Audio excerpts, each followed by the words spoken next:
Yung mga nabili po sa amin, nagugulat po kasi sa halagang 10 piso, pangkukulay na, masarap pa.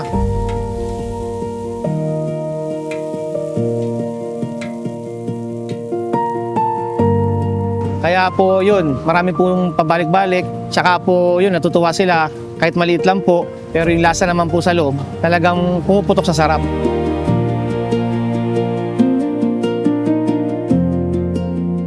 Kaya dito po sa amin, ang 10 piso nyo po, meron pong halaga.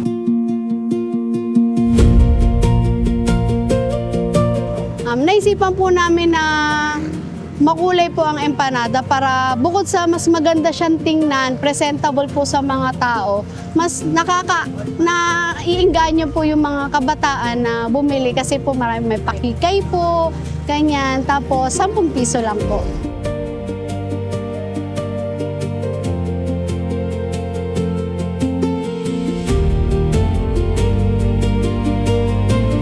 Panoorin nyo po ang kwento ng aming colorful mini empanada dito sa Tikim TV YouTube.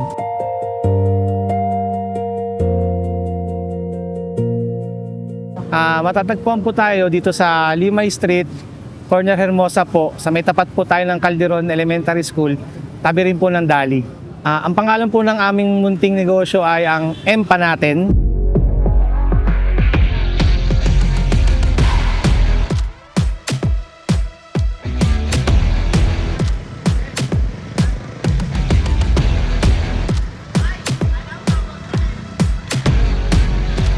Ang open po natin is MWFS, yung S po is Sunday.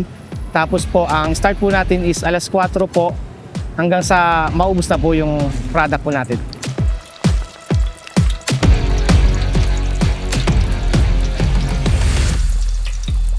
Ang mga kulay po namin, green, yellow, red, kada flavor po, nakikita po nila. Orange, brown, tsaka violet. Lahat po ng mga magagandang kulay. Isang taon na po ang aming munting negosyo. Hanggang ngayon, nandito pa rin po kami. Kinuha po namin yung 10 pisong halaga kasi para maka-afford po yung mga estudyante, tsaka po yung ibang mga gustong bumili kahit pa isa-isa. Kine-carry po namin yun. Wala po kami pinipili, maparami, mapakaunti, mapaisa. Basta mayroon po silang 10 piso, pwede po silang bumili sa amin.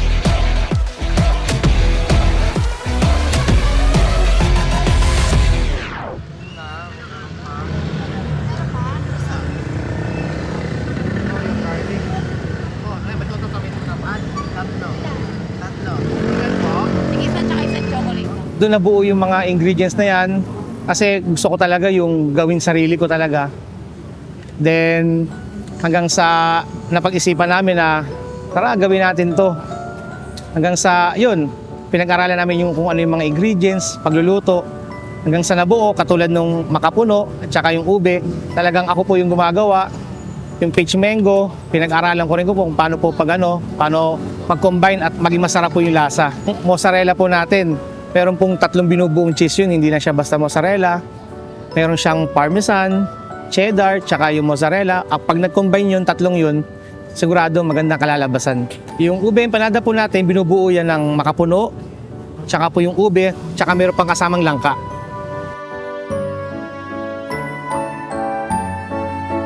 Yung misis ko po, si Mahal, kasi po suportado po niya kung ano po yung desisyon ko. Tsaka po, nagkakasundo po kami sa lahat ng bagay na, sige, ganito, gawin natin, ganyan.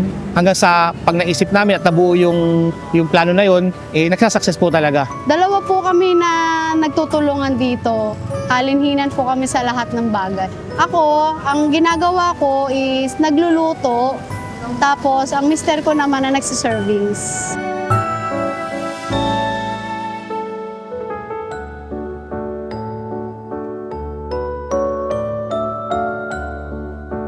Kami po kasi kaming dalawa pong mag-asawa, sa aming pagsasama, nagsimula kami po sa maliit. Hindi lang naman po kami nag-start po sa pagkain. Kaya alam po namin na pagtaas ng demand, kaya naisip po namin na 10 piso lang siya. Pinursige namin siya na mas mapababa pa para sa mga bata. Tapos bukod po doon, bibigyan po namin magandang kalidad, quality, Tsaka masarap po na may papatikim po namin sa mga aming bumibili. Marami po sinasabi mga customer namin na sulit po, kalidad, na abot kaya. Iba po dumadayo pa po dito, nalalaman na lang po namin. Galing sila sa iba't ibang parte po. Galing po ng Quezon City, Cavite, Mandaluyong. Ayan, dinadayo pa po nila dito para po matikman yung maliit naming empanada.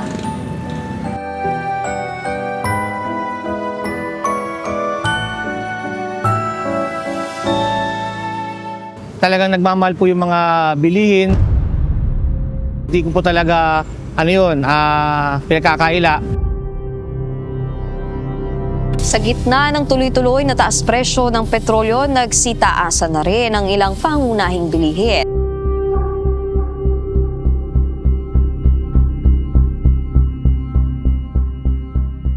Alam po namin po ang hirap ng buhay, alam po namin din po ang maging mahirap at papaano maging mahirap.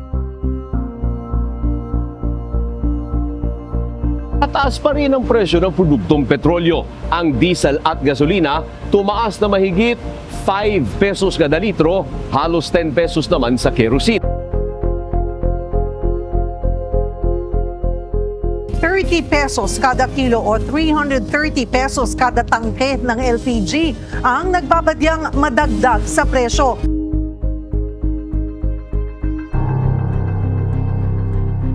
Kaya marunong po kami makisama sa mga tao po nasa paligid namin. Marunong kayong makibagay tao po. Pero hanggang sa makakaya pa rin po, pipilitin po rin namin na maging 10 piso pa rin para sa lahat. Kasi yung ganyang mga sa iba mahal na yan eh. Dito, 10 piso lang. Kahit nagtaas yung presyo ng mga iba, sila hindi. Okay na sila. Na kahit magpuyat, nandito pa rin kami para sa kanila at nagtitinda po at lagi po kami nilang inaabangan para bumili po.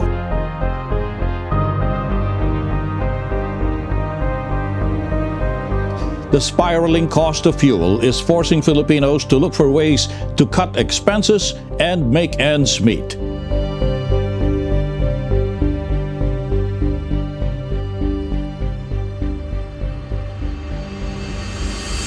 Kami po mag-asawa ay nagtsatsaga kahit na mainit ang panahon sa pagtitinda po sa labas para lang mabuhay po namin si anak ko, si John David, makapagtapos po siya ng pag-aaral. Yun na lang po ang namin sa kanya, pangarap na makapagtapos siya ng pag-aaral.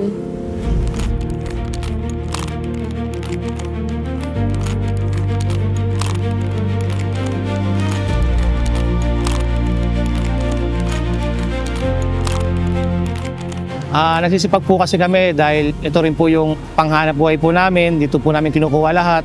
Kaya ito pong si Empanada at Shanghai, ito po yung bumubuhay sa amin.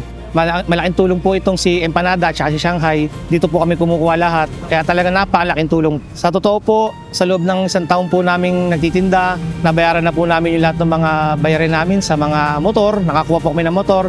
Tsaka po napagpundar kami ng service namin na e-bike. Kahit na maliit po ang kita namin, nakakasurvive po kami sa araw-araw, nakakabayad po ng mga expenses. Hindi man po kami naghahanap pa ng mas malaki. Okay na po sa amin na makasurvive po sa araw-araw. Super proud po kami dito sa negosyo namin. Kahit ganito lang po kami, malaki po ang naitutulong nito sa buhay po namin tatlo, pamilya.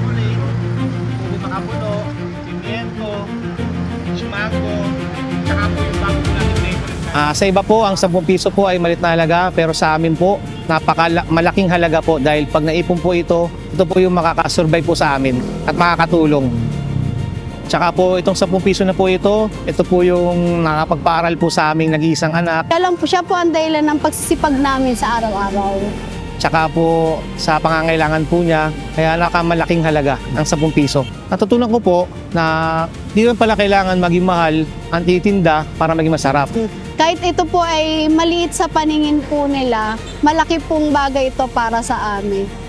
Dahil po dito, ayun, nagsisipag po kami Ayan, nagtutulungan. Kahit ganito po ang negosyo namin, naniniwala po ako na marangal po ito at na ipagtatapos po namin ng anak namin. Karaos po kami sa buhay.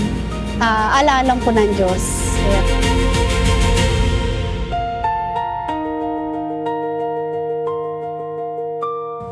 Naisip po namin yung makulay po na ganito kasi parang kinumparan din po namin sa kulay ng buhay namin.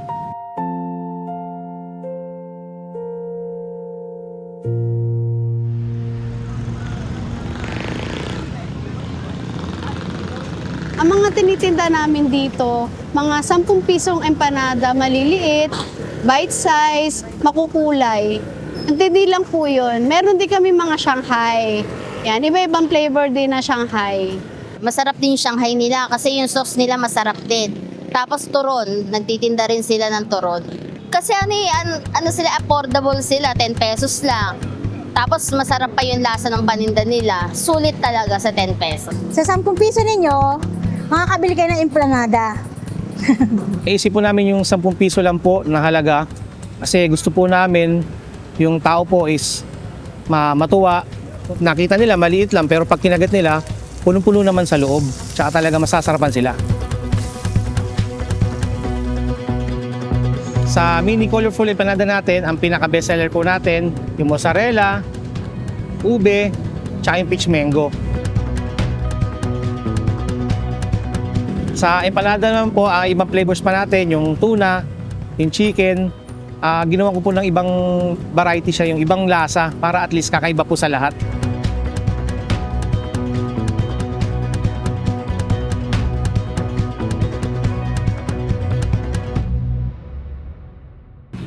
Ang masasabi ko po sa ginagawa ng aking mga magulang ay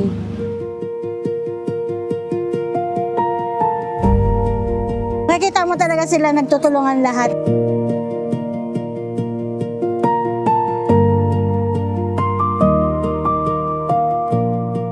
proud po ako sa kanila na pinagpapatuguyod po nila yung pagpapaaral nila sa akin. Tapos pagtrabaho nila sa akin para makapagtapos po ng pag-aaral. Malaki din po ang pasasalamat ko kasi nandyan po sila sa tabi ko na sinusubaybayan yung paglaki ko. Nandyan din po sila para turuan ako makapag-aral na maayos at makapagtapos.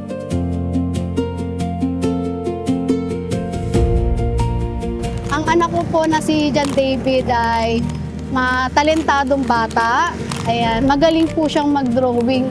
Ultimo sa Rubik's Cube, nagsa-second place po yan siya. Magaling po yan siyang sa bahay, naaasahan. Ayan. Yan po tinataguyod namin dalawa mag-asawa. Mama, Papa, di ko po sasayang pagsisipag nyo at mag-aaral po ako ng mabuti.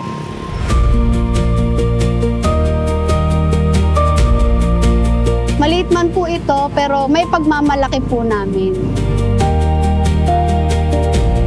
Dahil sa likod ng bawat maliit na halaga, may pagod, may tiyaga, at may mga pangarap na tahimik na binubuo araw-araw. Sa huli, may mga halagang maliit lang sa paningin ng iba, pero mabigat para sa mga taong marunong magpahalaga. At minsan, sa pinakasimpleng kwento, doon mo mas nararamdaman ang tunay na bigat ng pag-asa. Ako po pala si Anjo. Ako po si Jaylene Magno. At ito, ang aming kwento.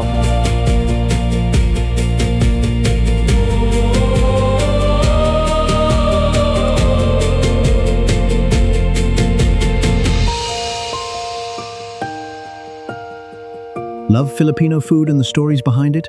Subscribe now for more inspiring Filipino food stories.